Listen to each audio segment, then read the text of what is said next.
El mundo de la fotografía está en deuda con Edward Weston, uno de sus máximos innovadores que a través de sus 40 años de carrera profesional fotografió de todo. Lo mismo paisaje que naturaleza muerta, vida diaria, retrato o desnudo. Lo que hace complejo identificar a Weston con un solo género, aunque resulte relativamente fácil identificarlo con un elemento que siempre cultivó y cuidó: la calidad de la imagen. En efecto, las fotografías de Weston tienen calidad en grado supremo. Más que fotógrafo, Edward Weston era una especie de geómetra que encontraba en los humanos y los objetos líneas rectas, curvas y vértices que otros no habían advertido, y que los captaba para hacerlos evidentes a los ojos de quienes no veían con la mirada lo que Weston descubría a través de su lente. ¿Que cómo lo lograba? La respuesta está en la luz y la composición. La luz de Weston era a la fotografía lo que la luz de Gabriel Figueroa fue al cine. Como lo revela su célebre foto Desnudo, subastada en 2008 en más de $1.600.000.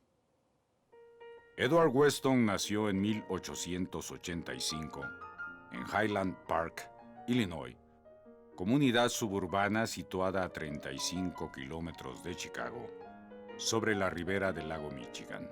Weston fue el único hijo varón de un médico y una actriz shakespeariana, quien falleció cuando el pequeño Edward contaba solo 9 años de edad. Poco tiempo después, su padre contrajo segundas nupcias, y aunque el niño Weston continuó viviendo en la casa paterna, creció por su cuenta, se volvió un muchacho solitario y dejó de asistir a la escuela. Al cumplir 16 años, su padre le regaló una cámara Kodak Bulleye número 2, con la que el joven Weston captó sus primeras fotos. Se entusiasmó tanto con el resultado que a la semana siguiente compró una cámara de segunda mano de formato 5x7, con la que, según confesaría más tarde, trató de convertirse en un fotógrafo cuyo trabajo se inclinara hacia el arte. En 1907, el joven Weston se enroló en The School of Photography del estado de Illinois, y al terminar el curso se mudó a California, en donde trabajó como retocador de negativos en el estudio del retratista George Steckel. Pero a los pocos meses cambió al estudio de Louis Moyonier, donde aprendió no solo aspectos técnicos, sino los secretos de la administración de una empresa fotográfica. En 1909, ya establecido, contrajo matrimonio con Flora May Chandler, 7 años mayor que Weston, e hija de una rica familia del sur de California, lo que permitió a Weston abrir su propio estudio fotográfico. El sentido artístico de Weston le hizo ganar varios premios. Le abrió las puertas de revistas especializadas como American Photography. En 1913, Weston conoció a Margaret Mather, fotógrafa aficionada y modelo, quien era parte del mundillo cultural y la bohemia de Los Ángeles. La amistad y asociación con Mather abrió a Weston el acceso a las celebridades de la comunidad angelina, como el famoso fotógrafo Johann Hagenmeyer, y también a un nuevo estilo fotográfico, en el que los objetos simples y el cuerpo humano eran los principales protagonistas. Fue en esa época que Edward Weston logró algunas de las obras que le dieron notoriedad pero nada comparable con lo que vendría después. En 1920, Weston hizo amistad con la aspirante actriz Tina Modotti y con la pareja de esta, el también fotógrafo Robes de la Brie-Richey, conocido en el medio artístico como Robo. A partir de ese momento, Modotti se convertiría en la modelo de Weston y fue en esa época en la que comenzó a hacer fotografía de desnudos. En 1923, Robo y Weston planearon una exposición fotográfica en la Ciudad de México. Robo y Modotti viajaron primero para montar la exposición, y el plan era que Weston los alcanzara más tarde. A los pocos días de su arribo, Robo enfermó de varicela y murió una semana después. Ante esa circunstancia, la exposición fue inaugurada por Weston y Modotti y resultó un éxito debido a la alta calidad artística del fotógrafo, pero sobre todo a los desnudos de Modotti, algo desusado en el ambiente artístico mexicano de los años 20.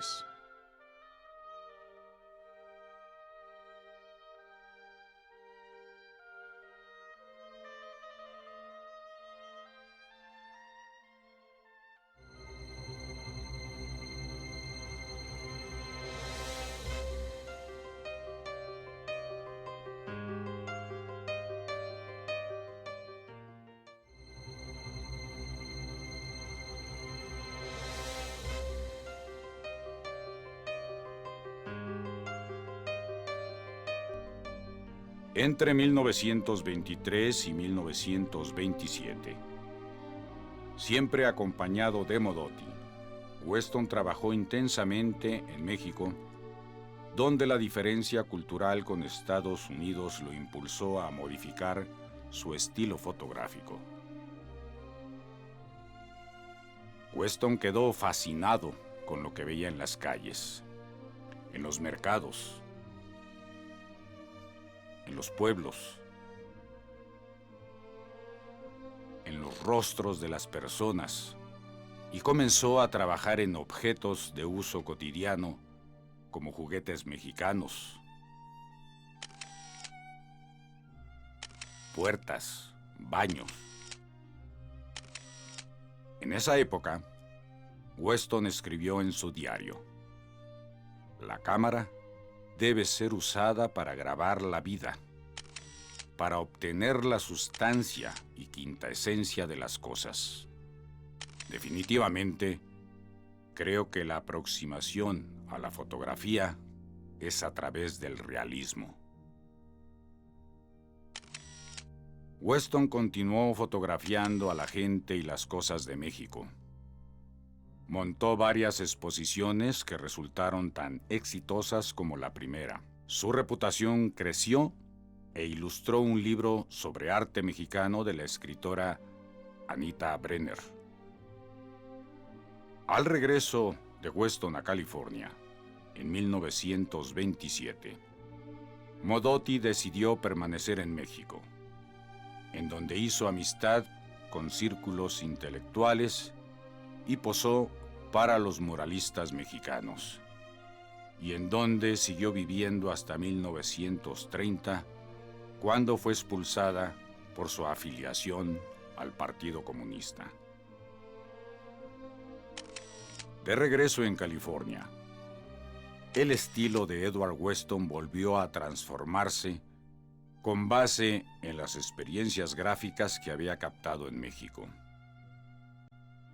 Inició una nueva producción de desnudos fotográficos con la bailarina Bertha Wardell como modelo y produjo una serie fotográfica sobre conchas marinas, entre las que destaca la fotografía Nautilus, en la que el sentido geométrico de Weston refleja formas que nadie había advertido.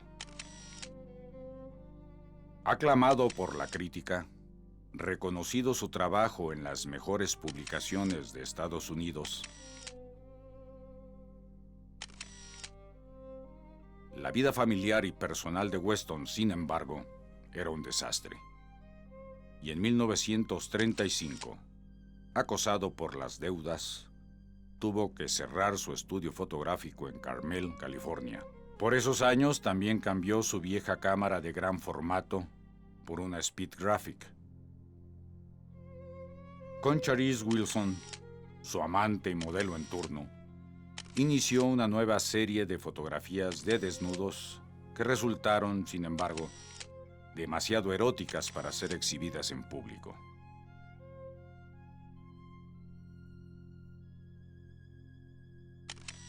En bancarrota, solicitó una beca a la Fundación Guggenheim, lo que lo convirtió en el primer fotógrafo en ser becado en la historia de la institución.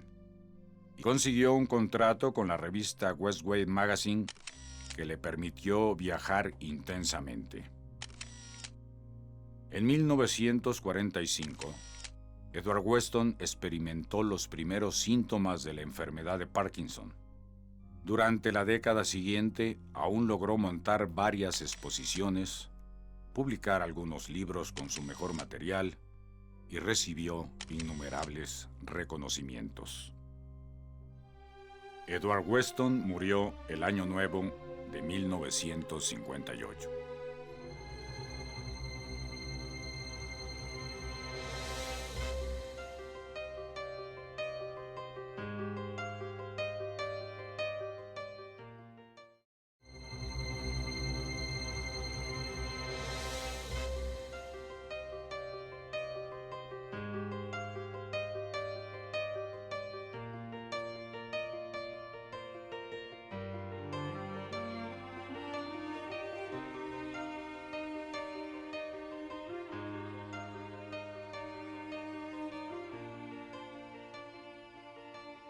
Paul Strand fue discípulo de los mejores maestros. Hizo sus primeros estudios con los avanzados métodos de Froebel, estudió ética con Felix Adler, fotografía con Louis Hine y Alfred Stieglitz y pintura con Picasso y Cézanne. La obra juvenil de Strand impresionó tanto que no tardó en incorporarse a la Galería 291 de la ciudad de Nueva York, el más famoso estudio fotográfico de la gran urbe durante la segunda década del siglo pasado, donde Stieglitz lo calificó como precursor de la fotografía directa, limpia y sin engaños. Fue esa búsqueda de lo real lo que lo llevó al cine, donde realizó obras tan notables como la película Redes, pero sin abandonar nunca la fotografía, pues continuó produciendo piezas maravillosas con ese estilo directo y desmañado, como lo revela la foto que tomó a la rueda delantera de una motocicleta, donde la lente esculpe riquísimos juegos de formas, de luces y sombras, con un tema que para otros sería procaz. Strand, quien había sido el mejor alumno, resultó, a la postre, el mejor maestro. Paul Strand nació en Nueva York en 1890. Hijo de una familia de emigrantes de origen checo, cuyo verdadero nombre era Stransky. Con el tiempo se convertiría en el máximo exponente y promotor de la corriente que se conocería como fotografía directa o realismo fotográfico, que incluso intentó llevar al cine.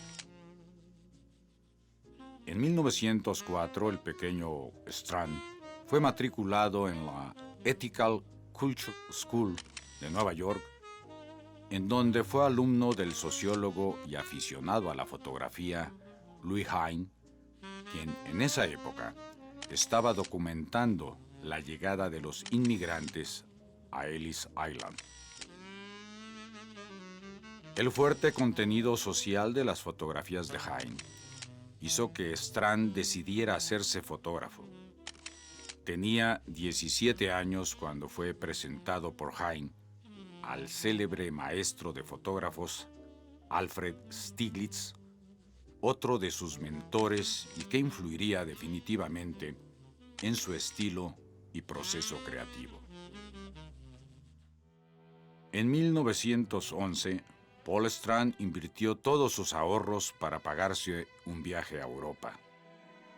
Visitó una docena de países, tomó cientos de fotos y en 1912 ganó su primer premio fotográfico.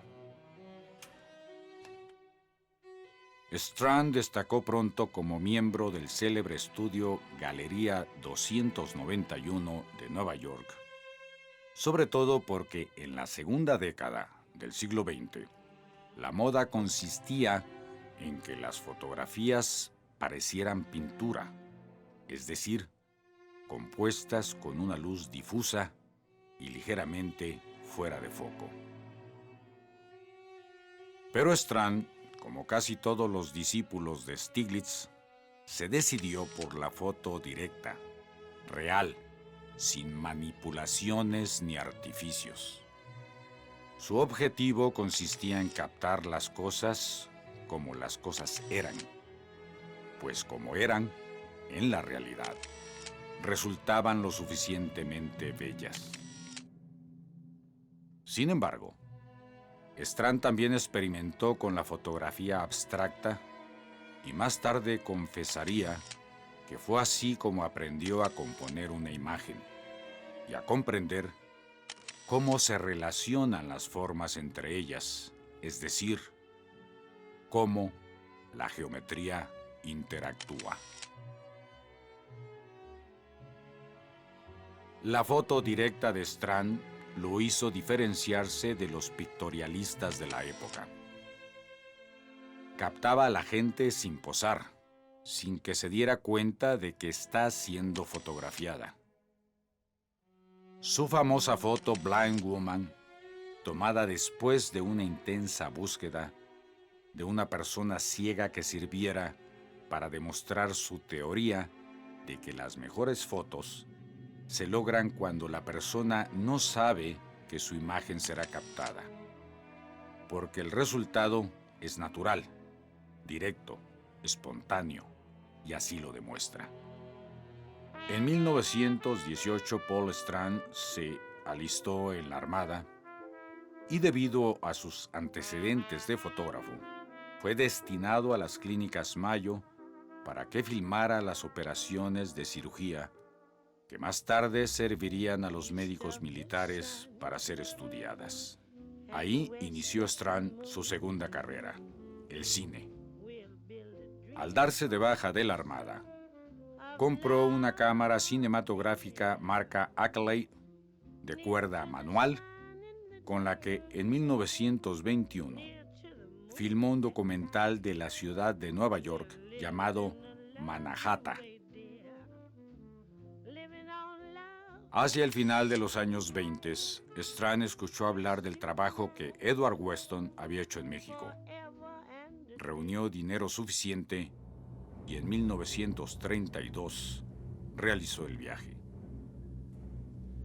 Se reunió con el músico mexicano Carlos Chávez, a quien había conocido en Nueva York, y quien le sugirió fotografiar el país y le consiguió un contrato de la Secretaría de Educación Pública para documentar a las escuelas rurales del estado de Michoacán. Strand cumplió el contrato, montó una exposición y logró un gran éxito. Al saber que Strand también era camarógrafo, lo contrataron para filmar la película Redes. Strand insistió en que la película tenía que ser real y que los actores fueran los pescadores del puerto de Alvarado, en el estado de Veracruz. Así que solo un actor profesional fue contratado para la película. Redes era en parte ficción, en parte documental. Duraba 65 minutos. Debido a la insistencia de Strand de lograr tomas perfectas y revisar hasta el mínimo detalle de formas, luz y composiciones, su realización tardó un año. Cuando finalmente Strand terminó la edición de Redes, el gobierno de México había cambiado y al nuevo régimen no le interesó continuar con los proyectos del fotógrafo y cineasta. De regreso en Nueva York, Paul Strand entró en contacto con los miembros de The Group of Theatre, directores de cine y teatro que eran seguidores del método Stanislavski, entre quienes se encontraba Lee Strasberg, que influyó para que Strand dedicara más tiempo a filmar. En 1937, Paul Strand fundó Frontier Films y en 5 años produjo 7 documentales en los que trabajó, entre otros, con Elia Kazan y Henri Cartier-Bresson. Al estallar la Segunda Guerra Mundial, Frontier Films se disolvió y Paul Strand dejó el cine y volvió a su trabajo fotográfico. Produjo algunos libros de arte y en 1953, harto de la persecución del macartismo, decidió iniciar una nueva vida, cerró su estudio fotográfico y se exilió en Francia, en donde inició una de las épocas más fructíferas de su vida. De regreso a la fotografía directa y al realismo, viajó intensamente por Italia, Egipto, Marruecos y Ghana. Paul Strand falleció en 1976 en Orgeval, Francia, a la edad de 86 años, víctima de cáncer en los huesos. Unos días antes de morir, Strand le confesó a un amigo: "No puedes decir más de lo que has visto, y yo he visto demasiado".